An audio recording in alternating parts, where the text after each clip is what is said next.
Hey people, how's it going?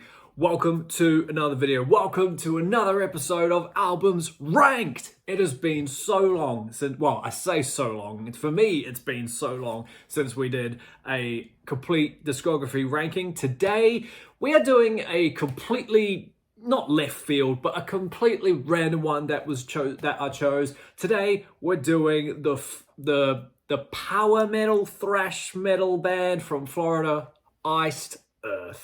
Quick little bio in the intro because it's a big discography. We'll get through it. I found Iced Earth ages ago. I found them over 10 years ago, but I found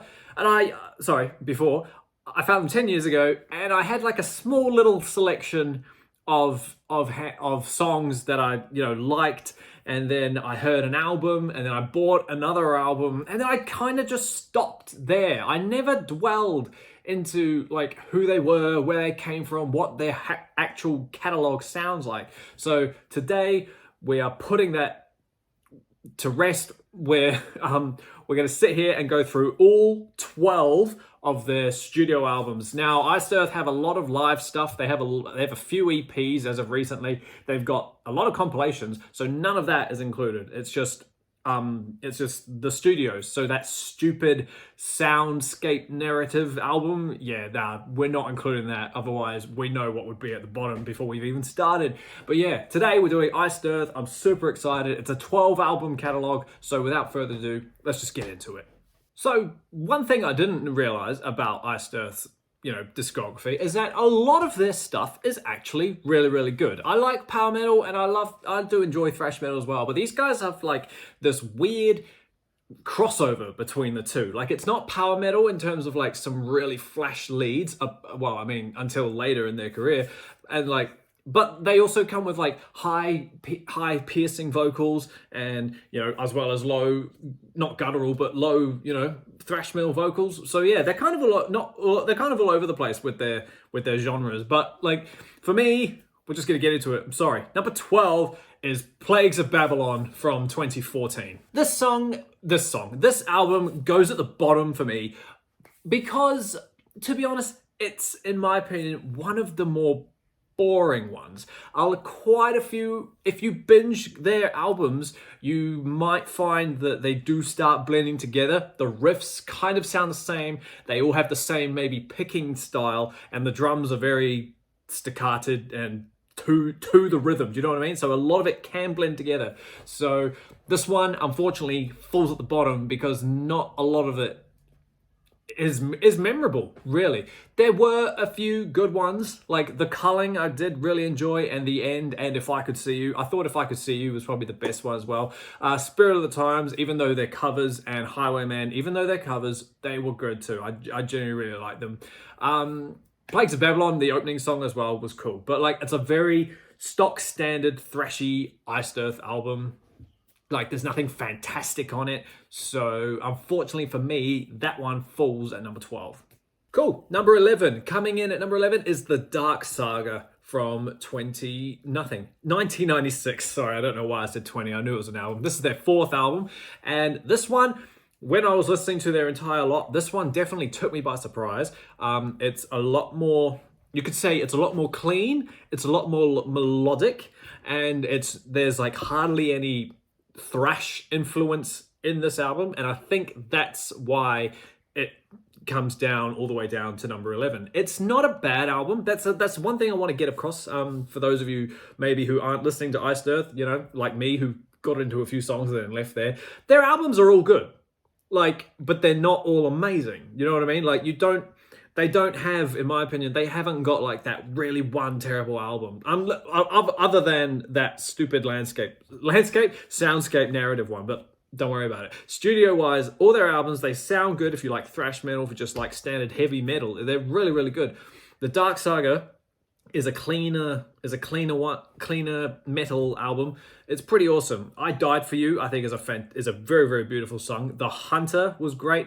Depths of Hell was a bit one of the more aggressive ones, darker ones. Obviously, The Dark Saga, you've got to have some sort of darkness on here. Vengeance It's Mine and Scarred as well. Like I say, there are good songs on these albums, but unfortunately, in my opinion, there are just some stuff that really beats it. There's a lot of good stuff that comes later. So If Dark Saga is your favorite album, that's all good because it is a good album. I would listen to the Dark Saga again, but unfortunately for me, it is number 11.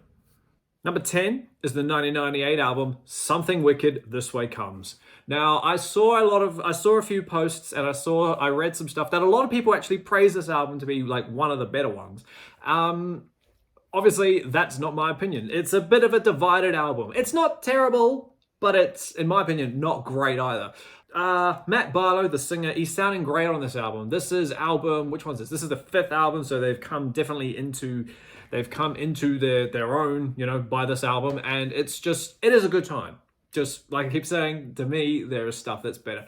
Burning Time's Melancholy, the first 2 songs, I think they're really cool. They're really, pack a punch and just really show you what this album's about. Watching Over Me, the kind of ballad, you could say, is nice. I quite liked that one. Standalone was nice. Consequences, though. Oh, Consequences was a really good song. That one is, it's got that I want to say whoa-ho, but it's got that bit in it. Really, really nice. Reaping Stone, awesome. 1776, the instrumental, I really like that. Real, almost folky sounding, heavy metal. It honestly just sounds really cool. So it's a good album. Like I've got it in front of me, and it says in 2019, Metal Hammer ranked this album as the 11th best power metal album of all time.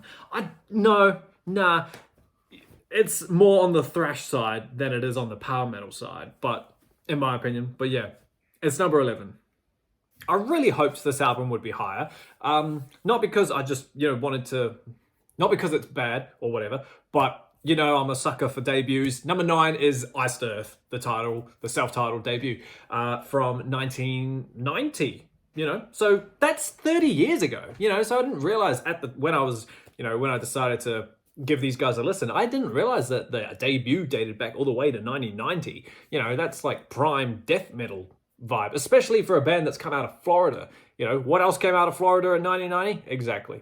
So massive death metal albums. But no, this one features Mike McGill on the vocals. It's the only album that he does with Iced Earth, and if you're used to the Matt Barlow era of Iced Earth like I was, you could definitely obviously hear the difference. Mike McGill is a good vocalist, but he's a bit on the Rob Halford side. He might take to a certain type of a certain demographic. If people like high-pitched singers, go for it. If they don't, they probably won't like it. When I say Rob Halford, I don't mean Painkiller stuff, but it's higher than Matt Barlow. Iced Earth, the first song, the title track, great song. I think it's great. Written on the Walls. It's a genuinely awesome debut. If this was my debut, I'd be stoked with it. Colors was awesome. Curse of the Sky. There's 2 instrumentals on here, Solitude and Funeral. Funeral is better than Solitude. It's like a 7-minute, nearly thrashy, just thrashy instrumental. It's really awesome. I think it was really cool. And When the Night Falls as well was a great album closer. I genuinely think it's a fantastic debut, and the band should be very, very proud of it. Interesting cover, not gonna lie. The cover looks a bit questionable, but it's the first cover. What are we gonna do? Forgive me, I've just realized I was reading the wrong sentence. Mike McGill was not the lead singer. Mike McGill was the drummer, and it was also his only Iced Earth album. The lead singer on here was Gene Adam. He's the one with the high-pitched vocals. My apologies. Delete that comment. I corrected myself. But yeah, Iced Earth is a fantastic album. Would jam it again. Would buy it if I saw it on the shelf. I'll be amazed if I ever see it on the shelf. But yeah, number 9, Iced Earth. We're getting into the good stuff now. So every other album was like, good, okay. This is where it starts to get like really good and really okay. Number 8 is the second album, the album that came after Iced Earth, and this is Night of the Storm Rider. So we've changed vocalists already. Probably a good decision. Like I say, very few people could probably handle another album with Gene Adams vocals. I could, but I'm still glad that they, went to change it up. Night of the Storm Rider. Comparing debut to sophomore, is it like that? Pretty much. They get a lot more structured. Their songs, they step up a bit. They become longer. They don't. The album becomes longer, but that one had Iced Earth had a 9-minute song on it, as does Night of the Storm Rider. They both got, so it's not like, how do you say it? It's not like Blizzard of Oz versus Madman. You know what I mean? But anyway, Angels Holocaust, sorry, was a great song. I thought that was a fantastic opener and really was just like, oh, okay, yep, cool, another one like this. Storm Rider, the title track, but at the same time not. Fantastic. I really, really got a kick out of that one. The Path That I Chose. I was like, this is cool. Oh yeah, as well, I should say, this is where Iced Earth are very concept-y driven. Okay? Not like power metal. Well, that's probably where the power metal stuff comes from, you know. They write not full albums.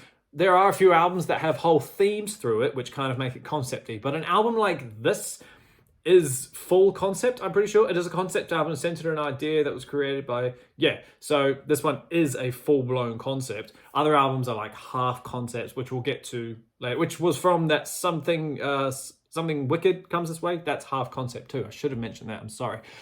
Before the Vision, a little interlude song, only goes for 90 seconds, but I really love it. I love how the vocals on that are just like, go now. It's not operatic, obviously, but it's that power metal-esque era, and it's like cool. It's 90 seconds. It sounds nice. Mystical Land, Desert Rain, great songs. Travel in Stygian, the 9-minute closer, I thought as well was great. Travel in Stygian was just like mean. It's a good album. Night of the Storm Rider. Would buy it. Would definitely be happy to have that one on vinyl. But yeah, that one just sits here at number, did I say 9 or 8? This is the sucky thing with me. Number 8, yeah. Night of the Storm Rider.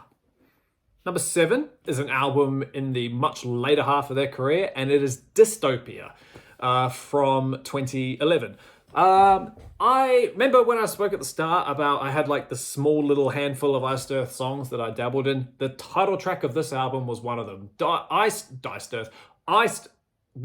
Dystopia is probably the best song on this album, in my opinion. I think it's such a cool song. It's a bit of a cliche topic, you could say, you know, the whole dystopian world of life with rough upbringings and whatnot like that.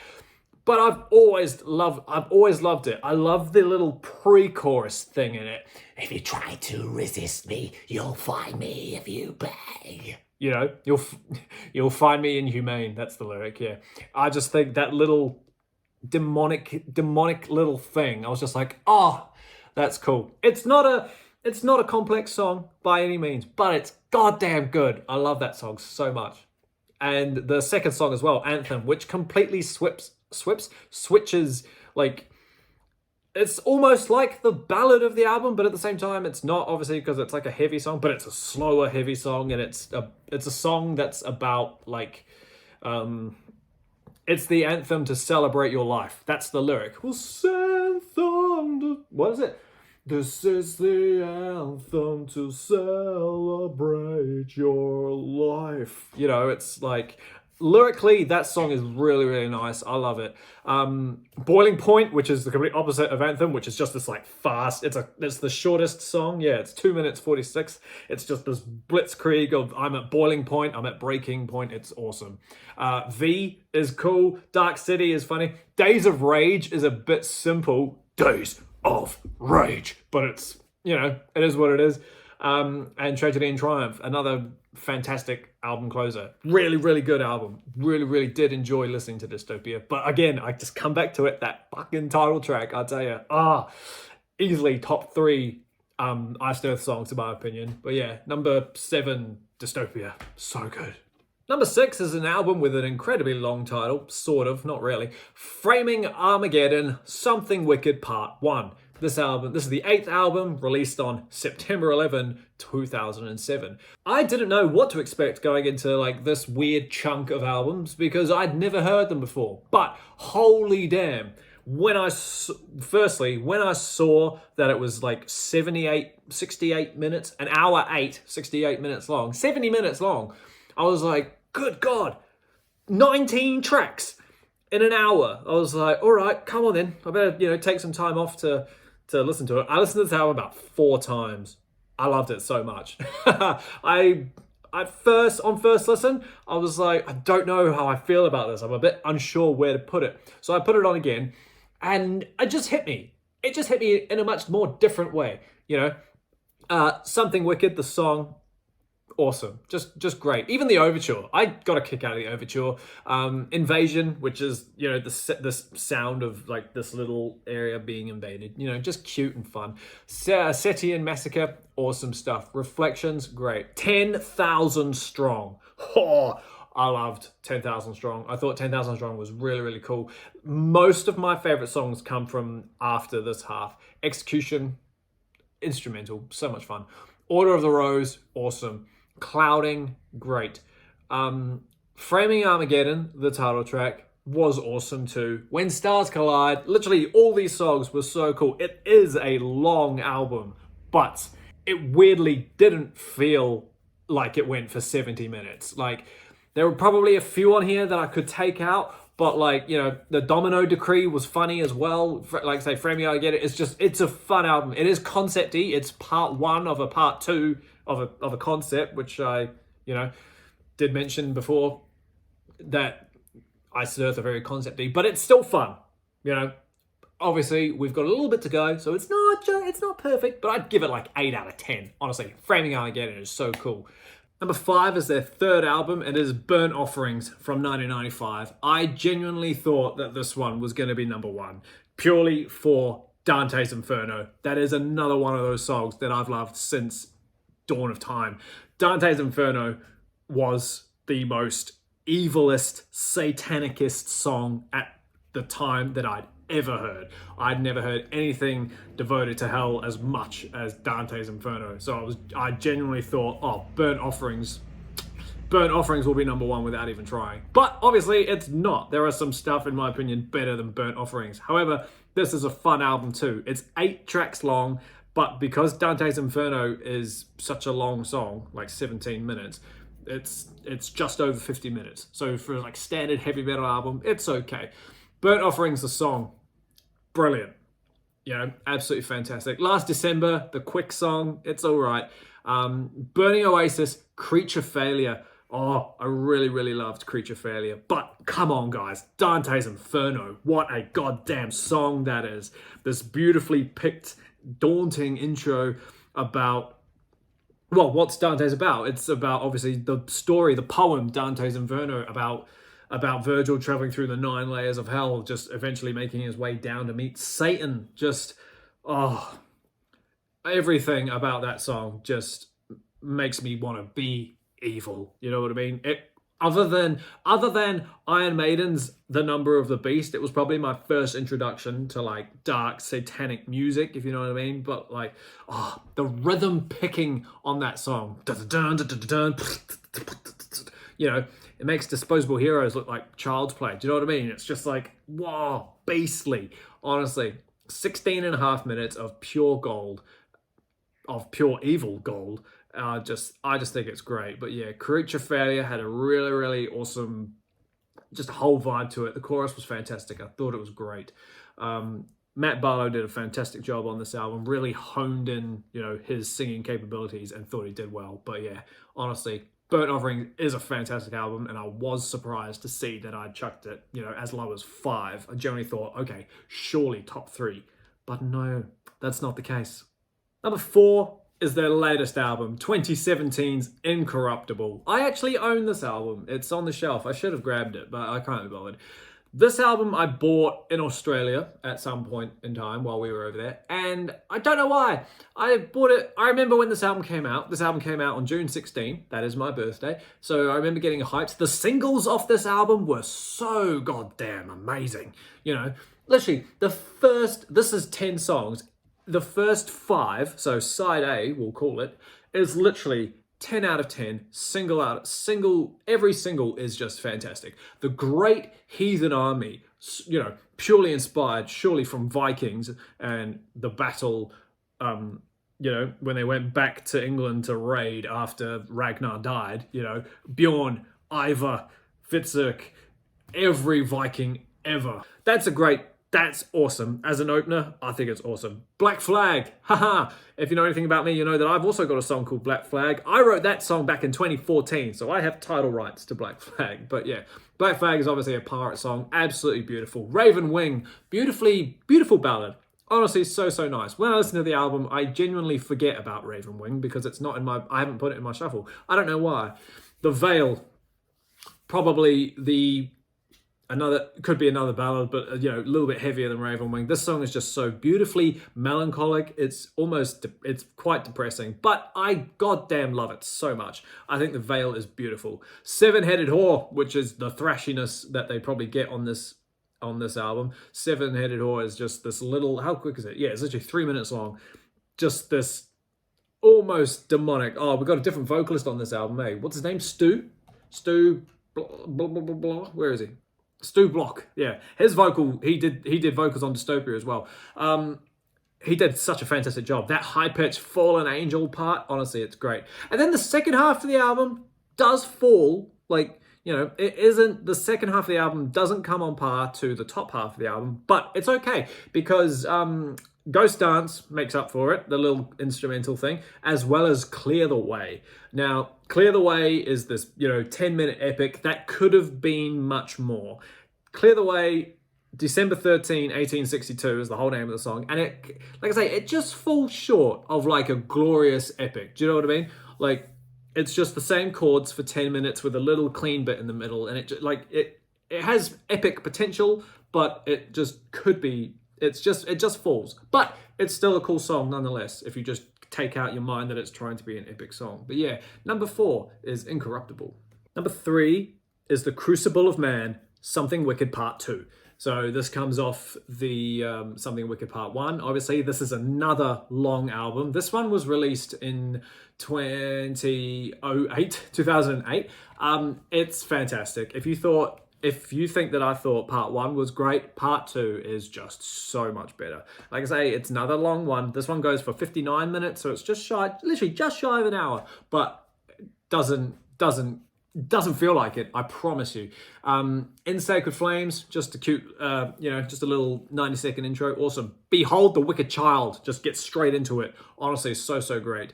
A Gift or a Curse, is a ballady, slow one. And then after this song, this, in my opinion, is where the album really kicks off. Crown of the Fallen is this beautifully sung, real catchy song. I think it's awesome.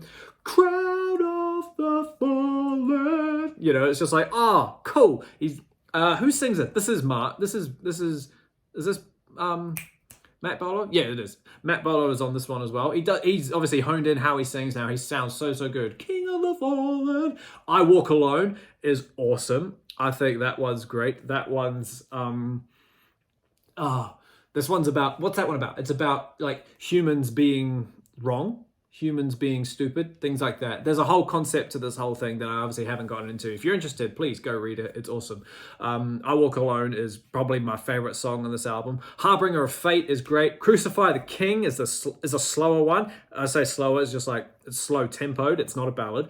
And that one's, you let your children play kind of thing. It's real vocally dominant in that one. Really awesome. Divide Devour is cool. Come What May is the song before the ending. And Come What May has a really nice intro. And I just think it's so nice. And it's just overall a fantastic album. It really is. I'm so glad that I had discovered this whole area of Iced Earth music that I'd never heard before. So yeah, I Walk Alone, Crucify the King, Come What May. It's a great album. Please go listen to it if you haven't. Number 3, The Crucible of Man. Number 2, again, is an album that I've never heard of. Number 2 is The Glorious Burden. I think this album is fantastic. It is a concepted theme album of everything devoted to, like American military war stuff, ranging from just generic things as well as real life events. This album opens with the Star Spangled Banner, the American national anthem, and then it has a song called Declaration Day, and then there's a song called Where Eagles Cry, When the Eagle Cries, sorry, I'm thinking of Maiden Where Eagles Dare. You know, they're all so nice. This album has Tim Ripper Owens on it. Now, I ranked Priest's music just before, about a month ago, 2 months ago. And I roasted Ripper Owens, in terms of Priest, he didn't do well. But for Iced Earth, he does so well. I kind of feel bad that I roasted him on Priest. But he does such a good job on this Glorious Burden album. Greenface, a quick another little thrashy thing devoted to like the likes of the Army and the Navy and all that jazz. Attila, which is it my favorite song? Maybe, other than the big epic. Attila's about the Hun. Was he the most feared man in the world at one point? Something like that. Red Baron, which is about, obviously, the Red Baron Plain. Very, very cool. Hollow Man, Valley Forge, they're cool. Waterloo, which was... Waterloo is about Waterloo. And then you get the Gettysburg trilogy. The Gettysburg 1863. So me being me, very unfamiliar with American war and American history. We're just not taught it in schools. It's broken up into 3 songs that go for a total of 12, 24, about 40 minutes. So it's more or less album length. Is it 40 minutes? 12, 24, and 7. So it's half an hour, closer to half an hour. So there's 3 songs, and each song devotes to a different day across the Gettysburg War fight thing. Part 1 is called The Devil to Pay, July 1, 1863. And it features, like, When Johnny Comes Home, The Star Spangled Banner, and Dixie, like musical references and stuff.